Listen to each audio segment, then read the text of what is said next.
हमारे वृंदावन में एक स्थान है सेवा कुंज। आप सभी गए हैं वहां पर? निधिवन के समीप में ही सेवा कुंज नाम का एक बड़ा ही दिव्य स्थान है। आज से लगभग 300-350 वर्ष पहले वहां एक महात्मा रहते थे और महात्मा रह करके नेत्र नहीं थे उनके, नेत्र नहीं थे। उनका नाम था श्यामानंद प्रभु।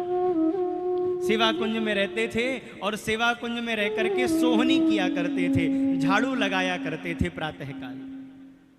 नेत्र नहीं थे उनके, फिर भी जाके झाड़ू लगाया करते थे और उन्हें वहां पर नित्य प्रति श्री राधा कृष्ण युगल सरकार के होने का अनुभव हुआ करता था। क्योंकि वृंदावन की भूमि भैया बड़ी दिव्य भूमि है, वहां रहते हुए हमें ठाकुर जी का अनुभव अवश्य होता है।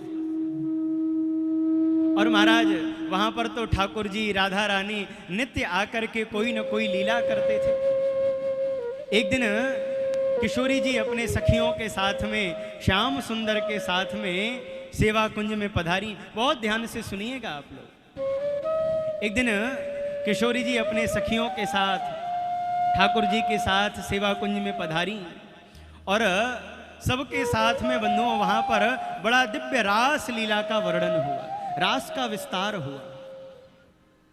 और रास लीला के बाद में जब सभी लोग चले गए तो निकुंज में जाने के बाद किशोरी जी ने ध्यान से देखा तो उनके पैरों का एक जो पायल है, एक जो नूपुर है, वो उन्हें दिखाई नहीं दिया। देखिए भक्ति का प्रभाव कैसा होता है। एवं भगवान से कुछ मांगते नहीं हैं तो ठाकुर जी कैसी कृपा करते हैं, जरा सुनिए इस कथा को ध्यान से। महाराज प्रातः काल का समय हुआ और श्यामानंद प्रभु सेवा कुंज में सोहनी करने के लिए जब पहुंचे हैं और सेवा कुंज में सोहनी करते करते करते करते उनका हाथ जाकर के किशोरी जी के पायल के ऊपर पड़ा। उन पायलों को स्पर्श करते ही श्यामानंद जी समझ गए, बोले ये कोई साधारण पायल नहीं है, हो न हो ये राधा रानी किशोरी जी की पायल है। उसे लेकर के तुरंत महाराज अपने मस्तक के फेटे में बांध लिया।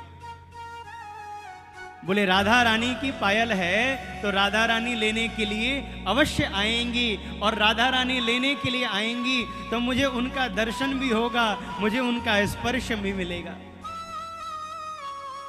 महाराज बाबा ने तो लेके रख लिया। ललिता जी से राधा रानी ने कहा, बोले ललिता जी देखो जरा, मेरे पैरों की एक जो पायल है वो मिल नहीं रही। बोले आप जरा देख करके आओ ना सेवा कुंज में।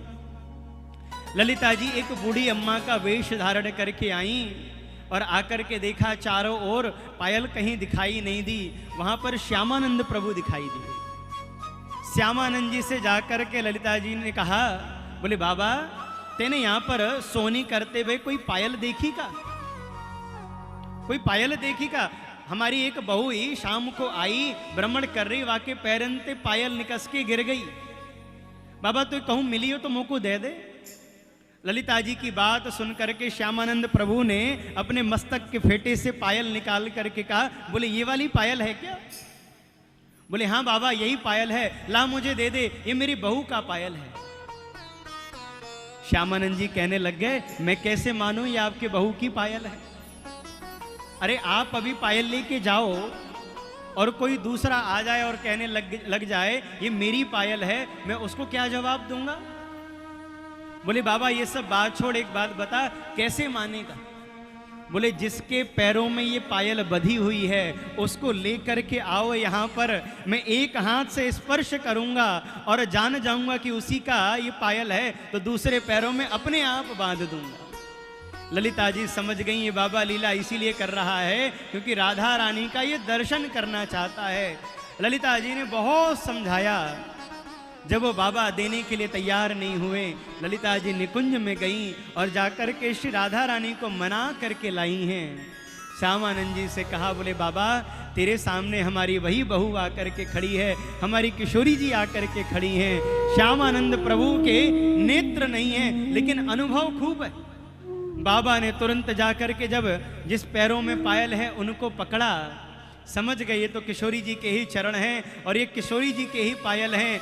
दूसरे पैरों में नूपुर को बांधा, किशोरी जी पैरों को छुड़ा करके जाना चाहती हैं, लेकिन यहाँ श्यामानंद प्रभु ने दौड़ करके और राधा रानी के दोनों चरणों को पकड़ लिया। बोले अब नहीं छोड़ूंगा, बड़े दिनों के बाद में पकड़ में आई हैं ये चरण, अब छोड़ने वाला नहीं। राधा रानी ने कहा, बोले बाबा क्या चाहिए बता। तब तो यहां श्यामानंद जी ने कहा, अखियां हरि दर्शन को प्यासी। हे श्यामाजू, एक बार आपका दर्शन हो जाए, आप कृपा करके यही कृपा कर दीजिए कि आपका एक बार मुझे दर्शन हो जाए, आपका साक्षात्कार हो जाए। किशोरी जी ने मस्तक पर हाथ फेरा, बाबा के नेत्र प्रकट हो गए, बाबा ने दर्शन किया। आहा, बड़ा आनंद आया महाराज युगल सरकार का दर्शन करने के बाद। श्यामानंद जी ने हाथ जोड़ करके कहा, बोले किशोरी जी अब एक काम और करिए, इन नेत्रों को पुनः फोड़ दीजिए। बोले क्यों? अरे तुझे बड़े समय के बाद नेत्र मिले हैं, इन नेत्रों को रख, दुनिया देख। बोले किशोरी जी, जिन नेत्रों ने पहली बार आपका दर्शन कर लिया, उन नेत्रों को अब दुनिया को देखने की आवश्यकता नहीं है, मैं और कुछ नहीं देखना चाहता हूं, आपको देख लिया उतना ही काफी।